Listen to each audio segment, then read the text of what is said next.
waaye bu ñu réere mukk mbir ni on a un grand pays on a un grand pays boo xam ne saa yu ñu demee ba nit ñi jaaxle ba njàqare am ba nit ñi foog ni lépp yàqu na bis bu ne dina am ñuy jóg ay góor ak ay jigéen taxaw am fulla ak jom pour delloo Sénégal li mu moom.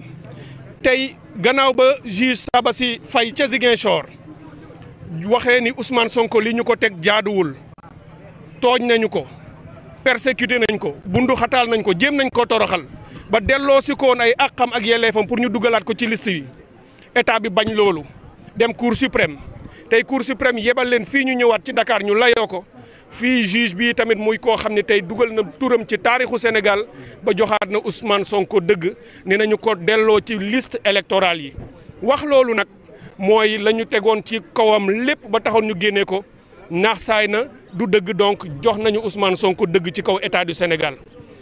avocat yi Maître Bamba Cissé wax na fi wax ju rafet waxu avocat la ñu ngi leen di féliciter ñoom avocat yi mësuñoo dellu ginnaaw ci liggéey bu rafet bi nga xam ni ñoo ngi koy def ñun ñii ñoo ñu jox confiance ne ñu mën nañoo gagner état bi ci lii ñu jaar ci wàllu judiciaire loolu la ñu wane ñu ngi leen ciy féliciter waaye du ma nangu ñu ni Ousmane Sonko amul kenn gañewul déedéet am na ku gañe am na ku gañe Ousmane Sonko moo gañe Ousmane Sonko moo gañe parce que Ousmane Sonko moo sësoon ci bëgg-bëgg askan wi moom ak askan wi ñoo bokkoon nekk benn camp parce que li ëpp ci askan wi tey kuy waxal yàlla da ngay xam ni bëgg nga Ousmane Sonko bokk ci élection yi li ëpp ci askan wi bëgg nañu mu nekk seen candidat ñu tànn ko kooku nag état bi ko bëggoon gàntal di fexe ay pexe pour Ousmane Sonko bañ a bokk bu ñu ñëwee ba yoon daan état boobu kon état bee ñàkk tey am na ku gagné am na ku ñàkk loolu mooy lii réalité politique am na ku gagné am na ku ñàkk état du Sénégal a perdu devant Ousmane Sonko ses avocats et ses partisans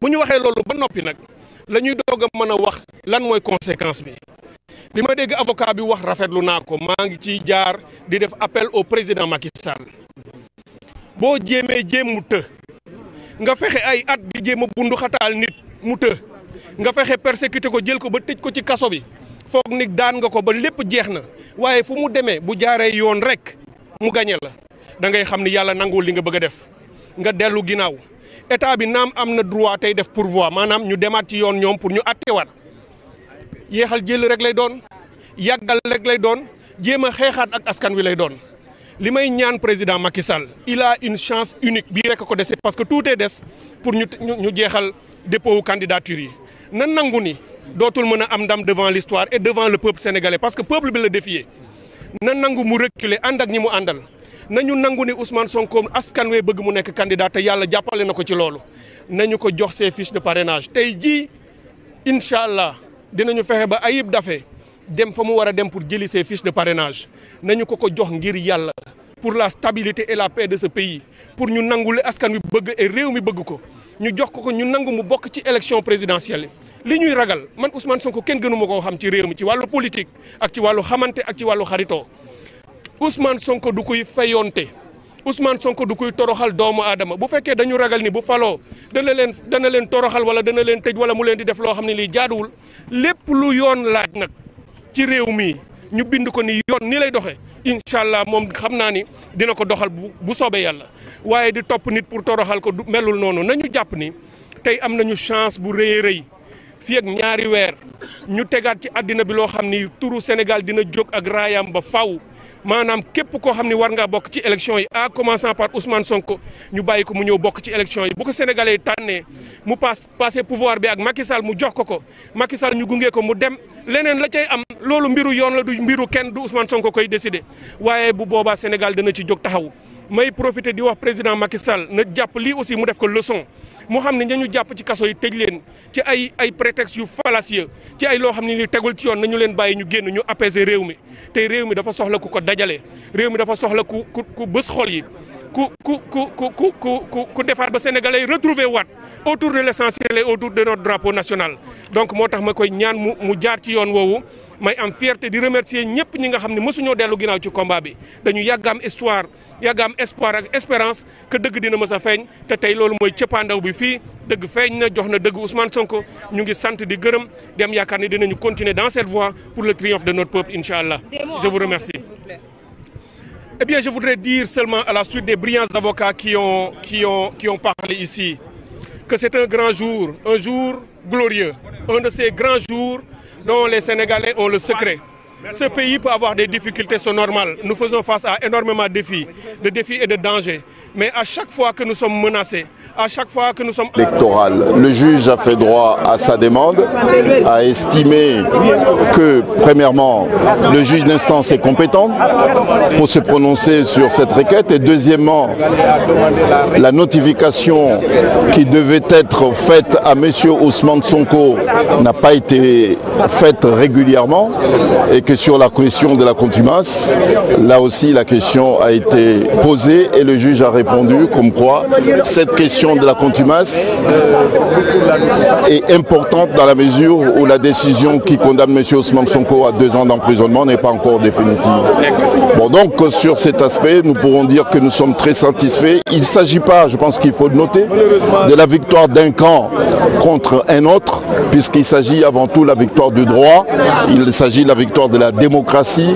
C'est tout le Sénégal qui gagne à travers cette décision et au-delà du Sénégal, c'est l'Afrique qui gagne. Une nouvelle fois, le Sénégal se distingue comme étant l'une des champions de l'Afrique en matière de démocratie et puis de l'état de droit. Maître, le camp adverse a déjà fait savoir qu'il va introduire un recours en cassation. C'est pas sage. J'ose espérer que c'est une réaction. C'est une réaction d'une personne ou bien des clans qui est un petit peu désespéré. Je tiens quand même à le rappeler que Ousmane Sonko n'est contre qui que ce soit. Cette décision n'est pas rendue contre l'État du Sénégal.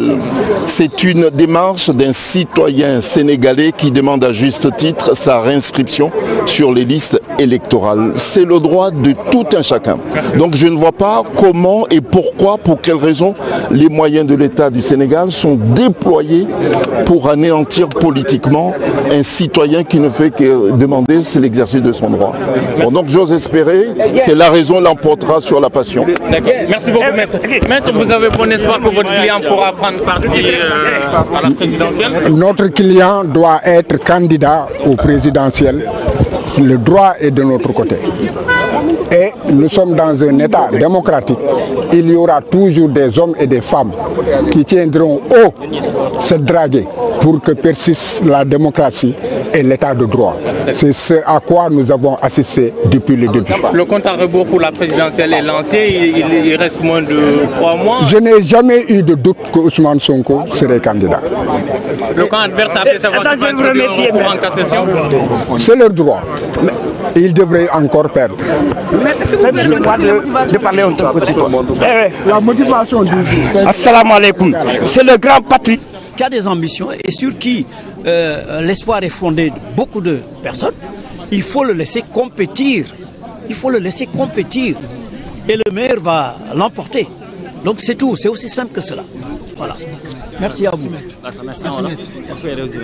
Bon, ci wolof li ma mën a wax mooy bu ñu sante yàlla ba pare dañuy féliciter juge bi nga xam ne tey dafa confirmer les juges yu Ziguinchor waxoon exactement daf ko confirmer te ni mu ko confirmer